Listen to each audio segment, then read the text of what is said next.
Segundo a coluna de Mônica Bergamo para a Folha de São Paulo, o Procurador-Geral da República, Paulo Gonet, está finalizando a denúncia contra o ex-presidente Jair Bolsonaro, que pode ser apresentada ao STF antes do Carnaval. A própria colunista da Folha deu detalhes da informação para o canal UOL nesta sexta-feira. Quer dizer, essa data é meio misteriosa ainda, né? Na semana passada, todo mundo estava achando que ia ser na semana passada.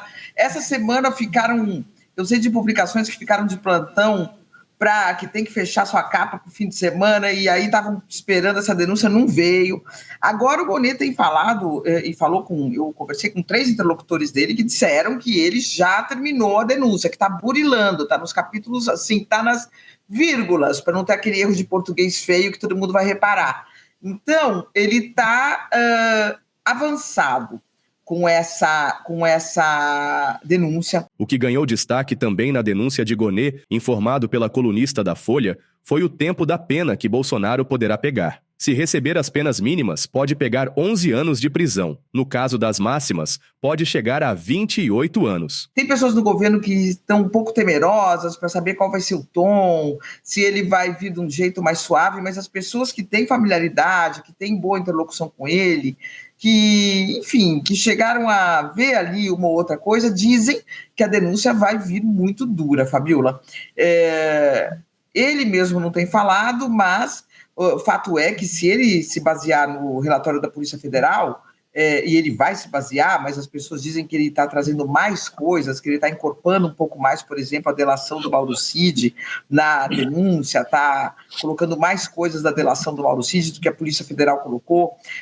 Se a gente pegar, se ele denunciar o Bolsonaro pelos 3 crimes que a PF apontou, então o Bolsonaro vai ter uma pena aí, vai ter o pedido de uma pena de pelo menos 11 anos, que pode chegar a 28 anos, só no crime de golpe de Estado. Ainda tem o caso das joias e ainda tem o caso das vacinas. A colunista destaca as denúncias do relatório da PF, que aponta Bolsonaro como líder da organização criminosa, e explica detalhes das 3 acusações contra o inelegível. Quais são os crimes, Fabiola? São 3 crimes, né? Um crime que está previsto na lei das organizações criminosas, é o artigo 2º, que diz que uma pessoa que promova, constitua, financie ou integre pessoalmente ou por interposta pessoa uma organização criminosa está sujeita a punições de 3 a 8 anos, tá? Depois tem mais 2 crimes, que é o artigo 359-L do Código Penal, que prevê de 4 a 8 anos de prisão para quem tentar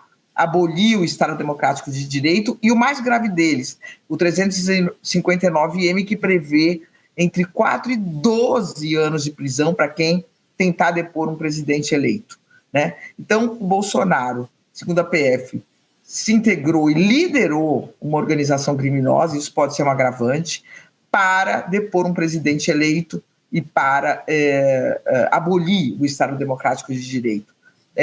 Quem conhece um pouco e está familiarizado com a denúncia do Gonet diz que ele vai apontar exatamente esse crime, que o Bolsonaro, sim, liderou uma organização criminosa para abolir o Estado Democrático de Direito e derrubar um presidente eleito, impedir a posse, impedir o governo de um presidente eleito. Aí o Bolsonaro tem sempre aquele argumento de que foi só uma reunião com embaixadores, que a Dilma também fez em reunião com embaixadores, mas são vários outros fatos que se concatenam e que ocorrem antes mesmo daquela reunião, né? E, por exemplo, atos como o Bolsonaro ter conhecimento de que o Exército fez um relatório dizendo que as urnas eletrônicas não eram sujeitas à fraude, e tem pedido a divulgação desse relatório antes das eleições para, justamente, segundo a PF, deixar no ar que tinha problema com as urnas e estimular manifestações contra a eleição do Lula, né? Levar as pessoas a acreditarem que as eleições tinham sido roubadas. Então, por que o Exército não pôde, o Ministério da Defesa não pôde divulgar aquele relatório no momento em que ele ficou pronto? Porque ele foi postergado, né? Então, isso é algo que o Gonet também deve usar na sua denúncia, segundo eu apurei.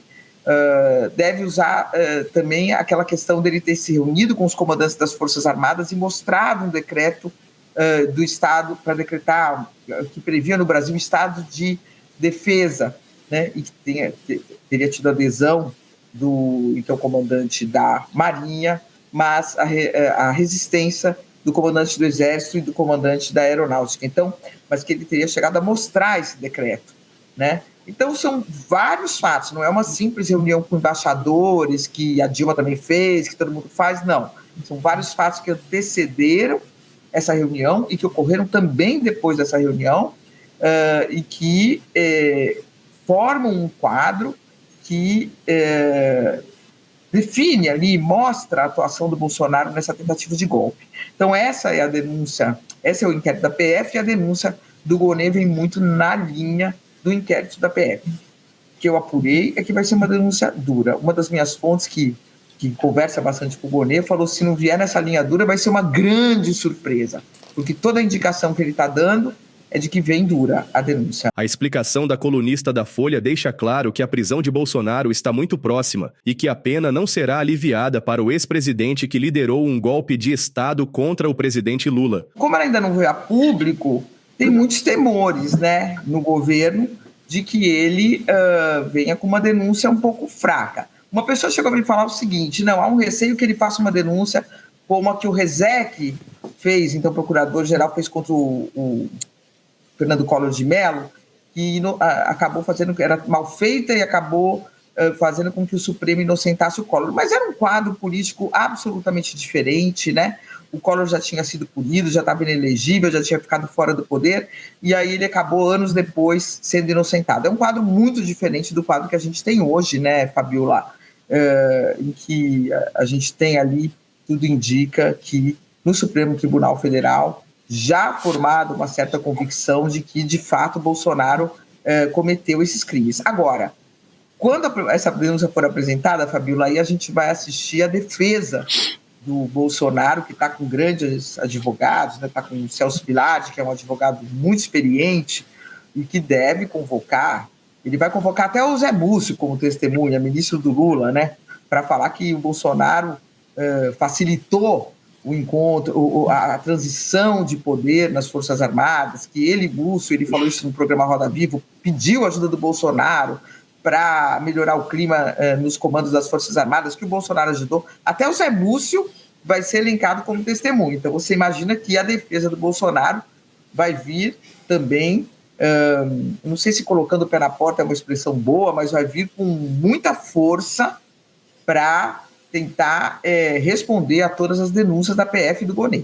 Então, vai ser aí, vão ser meses interessantes para a gente ver esse confronto da denúncia e da defesa. A prisão de Bolsonaro pode acabar de vez com o plano da direita de reverter a sua inelegibilidade através da mudança na ficha limpa no Congresso Nacional, reduzindo de 8 para 2 anos o período de inelegibilidade para políticos condenados. Um projeto classificado como vergonhoso, além de outra bandeira da direita vexatória, que é o de anistia para os condenados por tentativa de golpe do 8 de janeiro. Sem anistia.